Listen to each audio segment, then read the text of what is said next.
தோசையை வைடி. கல் இருக்கு, மாவு இல்ல. அப்ப கஞ்சியாச்சு ஊத்திரி வெண்ண மாவுல.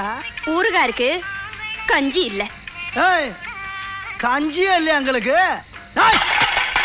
யார்கிட்ட பேசுற? இந்த பார், எதுக்கு உட்காந்துக்கிறது யார் தெரியுதா? சூனா பானா. சூனா பானானா சுப்பையா பாண்டியா அதானே? பேர் சொல்லி கூப்பிடறாடியே. யோ, வீட்டுக்கு காசு கொடுக்காத புருஷன் பேரை 1000 தடவை சொல்லுவேன். சுப்பையா பாண்டியா, சுப்பையா பாண்டியா, சுப்பையா பாண்டியா. பேர் சொல்லிவிட்டானா, பேர் சொல்லிவிட்டானா. கட்டின புருஷன் பேர் சொல்லிவிட்டானா. தமிழ் பண்பாடு தமிழ் கலாச்சாரத்தை பூரா தீய வச்சு கொளுத்திட்டாயா. ஏமானம் போனாலும் பரவாயில்ல, ஒவ்வொரு தமிழ மானத்தை காப்பாத்துற கண்டி இவரை வெட்டி ஆகுண்டா. அருவாளர்ரா, அருவாளர்ரா, அருவாளர்ரா. என்ன அருவாளர்? அருவாளர்டா, அருவா. என்ன இழகிதா? ஏய், என்னடி நக்கலா நக்கலா ஏண்டி? சோனா பானா ஊரே நடுக்கிட்டு இருக்கு. என்ன திமுறா? யாருக்கிட்ட பேசுற? யாருக்கிட்ட பேசுறா? யாருக்கிட்ட? என்ன அடிச்சியா?